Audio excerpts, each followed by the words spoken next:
वो उस घर में गई तो थी पर वापस कभी नहीं आई। कौन और कहाँ गई थी, यही सोच रहे हो ना। आपके सारे सवालों का जवाब है इसी वीडियो में, और वीडियो के अंत में इस कहानी की असली सच्चाई। तो बने रहिएगा वीडियो के अंत तक। बढ़ते हैं एपिसोड की तरफ। घाटशिला स्टेशन, झारखंड, रात 2 बजे। बहुत ज़ोरों की बारिश हो रही थी और इतना घना अंधेरा था कि हाथ को हाथ नहीं दिखाई देता था।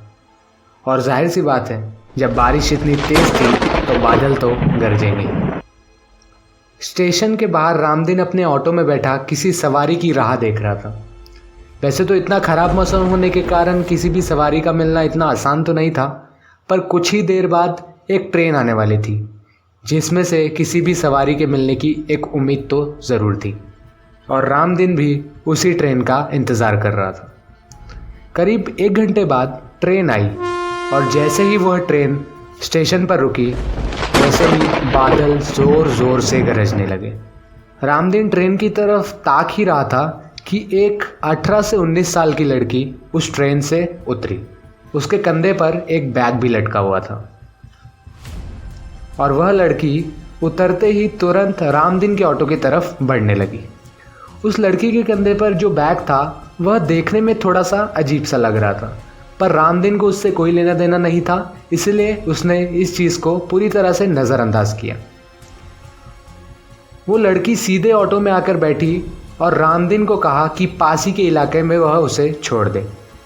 रामदीन ने उस लड़की को जवाब दिया कि रात का वक्त है और इसीलिए वह उस इलाके में जाने के 500 रुपये लेगा, या फिर उस लड़की को 2-4 घंटे इंतज़ार करने के बाद वह उसे सुबह उसी इलाके में 100 रुपये में छोड़ देगा। पर उस लड़की को देखकर लगता था कि उसे कहीं जाने की बहुत जल्दी थी, इसीलिए उसने रामदीन को 200 रुपये हाथ में दिए और उसे कहा कि अभी चलो, और बाकी पैसे वो वहाँ पहुँचकर उसे दे देगी। रामदीन भी मान गया और उसने उस इलाके की तरफ अपने ऑटो को बढ़ाना शुरू किया।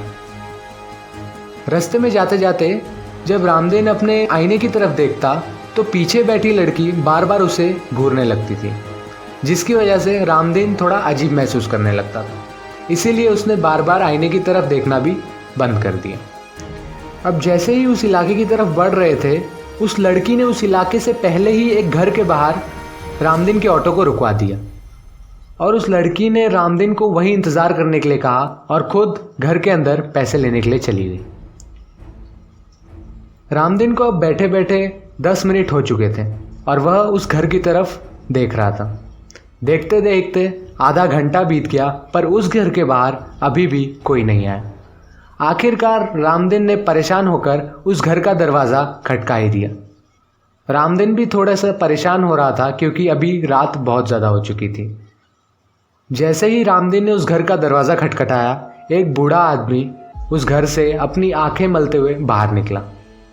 तब उस बूढ़े आदमी ने रामदीन से सवाल किया कि भाई कौन हो तुम और यहाँ पे इतनी रात को क्या लेने आए हो। तब रामदीन ने उससे जवाब दिया कि इस घर में जो मेम साहब आई है उन्होंने उनका भाड़ा पूरा नहीं दिया। पर बूढ़ा पूरी तरह से चौंक कर रामदीन को देख रहा था। बूढ़े ने उसे जवाब दिया कि इस घर में तो कोई मेम साहब नहीं रहती, तुम किस मेम साहब की बात कर रहे हो। तभी रामदीन की नज़र एक फ़ोटो पर पड़ी, जो फ़ोटो उसी लड़की की जिसे वह ऑटो में लेके आया था। रामदीन ने उस फोटो की तरफ इशारा करते हुए कहा कि यही तो है वो मेम साहब, यही तो आई थी मेरे साथ मेरे ऑटो में। तब वह बूढ़ा आदमी और भी आश्चर्यचकित हो गया। उस बूढ़े आदमी ने रामदीन को बताया कि यह लड़की उसकी पोती है और ऐसा बिल्कुल नहीं हो सकता कि वह उसे यहाँ तक ऑटो में लेकर आया हो। पर रामदीन ने सामने से सवाल किया, क्यों, कैसा क्यों नहीं हो सकता। तब उस बूढ़े व्यक्ति ने उसे बताया कि उसकी पोती की मौत आज से 8 साल पहले ही हो चुकी है। रामदीन अब पूरी तरह से घबरा चुका था और उसे अब कोई भी पैसा नहीं चाहिए था। रामदीन यह सुनते ही अपने ऑटो के तरफ भागा और जब उसने अपनी पिछली सीट देखी तो देखा कि 100-100 के 3 नोट उसकी पिछली सीट पर पड़े हुए थे। अब वह नोट रामदीन की सीट पर कैसे आए ये तो कोई नहीं जानता, पर रामदीन ने उस वक्त वह तीनों नोट उठाकर अपनी जेब में डाले और जितनी जल्दी हो सके उतनी जल्दी अपनी घर की तरफ चला गया। वह लड़की कैसे उस ट्रेन से उतरी और आखिर क्यों सिर्फ रामदीन को ही वह लड़की दिखी, यह तो कोई नहीं जानता। पर अगर आपको और कहानियाँ देखनी है तो ये रही आपके सामने एक नई वीडियो, ज़रूर देखिएगा।